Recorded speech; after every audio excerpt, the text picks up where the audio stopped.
जय श्री राम, जय बजरंगबली। प्रिय दर्शक बंधु,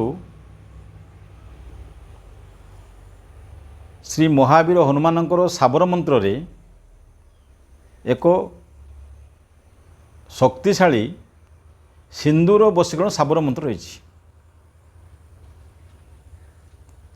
ये मंत्रर चमत्कारिता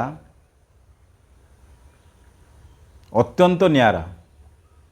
कहीं कहूँ ना, ये जो मंत्र द्वारा जो माने सिंदूर को अभिमंत्रित करी निजर मथारे टीका करती बा तिलक धारण करती और से माने जेको जगह जातु से जगार से माने सम्मान पाइबे एवं प्रशंसार पात्र हेबे एवं सेमानंकु देखा मात्रे प्रत्येक लोक खूब कम समय भितर बसीभूत हो पारे। बहुत चमत्कारी बशीकरण मंत्र। आ मंत्र किभली भाव में आपण सिंदूर को अभिमंत्रित करेंगे आर विधि विधान मु आपण को अति सरल भाव में ये वीडियो माध्यम रे बुझेबी। ता पूर्वर आपण मानू कहबार कथा है, जो माने आमर ये मंत्रज्ञान चैनल देखुंट से व्यक्ति माने मंत्रज्ञान चैनल को सब्सक्राइब करंतु, लाइक करंतु एवं ये जो वीडियो को संपूर्ण मात्रा देखंतु एवं अधिक अधिक मात्रा रे शेयर करंतु। वर्तमान वीडियो को आरंभ करिबा। ये जो सिंदूर बशीकरण साबर मंत्र ये एक चमत्कारी नियारा मंत्र। ये मंत्र केवल मंगलवार दिन ही आपको अभिमंत्रित करेंगे। जेकोसी मासर मंगलवार दिन आपण कौन करेंगे ना, दिन बेला अरुआ अन्न भोजन करेंगे एवं राति 8टा परे यही सिंदूर बशीकरण मंत्र क्रिया को आरंभ करेंगे। जेतबेले आरंभ करेंगे से समय कौन करेंगे ना, घरर ठाकुर घर हो कि कौन से गोटे घर रूम को चयन करेंगे और से जगह आप बसवे। प्रथम आसन पारे देवे। आसन रे आपण पद्मासन हो सुखासन रे बसवे। आपण सम्मुखें हनुमान गोटे फोटो चित्र रखिए। आगे गोटे दीपट जालिबे एवं धूपकाठी लगेबे। किछि अरुआ चाउल तले बिछे देवे एवं ये जो सिंदूर बशीकरण करेंगे तार 5टी सामग्री आपको खोजा पड़ो बा संग्रह करा पड़ो। से 5टी सामग्री है आगु आप रखिथे।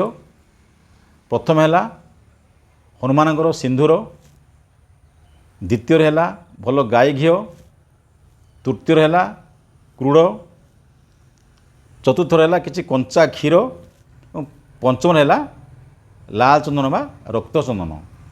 ये 5टा सामग्री को आप आगुरी जोगाड़ करेंगे।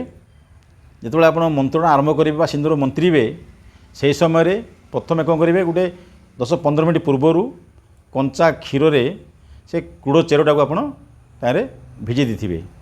जो कूड़ चेरटा कहूँ यहाँ आप देखिए जेकोसी प्रकार चेरोल दुकान रू यहाँ मिले आप संग्रह करेंगे।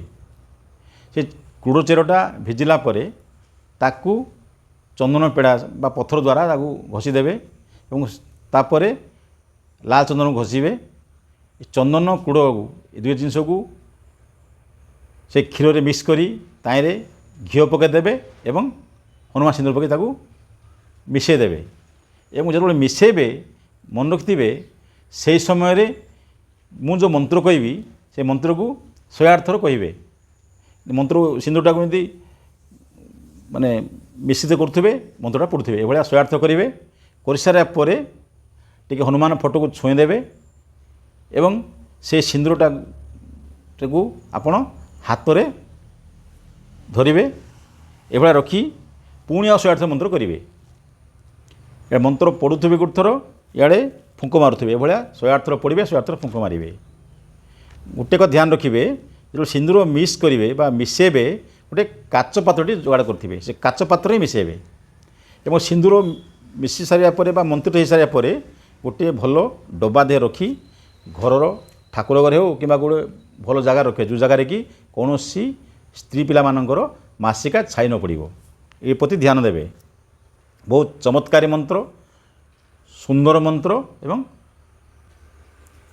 ବହୁତ ସମୋହନ ମନ୍ତ୍ର ଯେଉଁଟାକି ବଶୀକରଣ ଆ ଭିତରେ ଅଛି ବୋଲି କଥା ବୁଝିପାରିଲେ କି? ଯେକୌଣସି ଜାଗାକୁ ଯିବେ ଆପଣ ଦେଖିବା ଲୋକ ସାଙ୍ଗେ ସାଙ୍ଗେ ମୋହିତ ହୋଇଯିବେ। ଏ ଯେଉଁ ମନ୍ତ୍ରଟା ଟିକେ ଲମ୍ବା ରହୁଛି, ମୁଁ ତାକୁ ପଢ଼ି ଦେଉଛି, ତଥାପି ମୁଁ ସ୍କ୍ରିନ୍ ଦେଇଦେବି, ଆପଣ ସେ ମନ୍ତ୍ରଟିକୁ ନୋଟ୍ କରିକିରି ଆପଣ ଭଲ ଭାବରେ ପଢ଼ିବେ।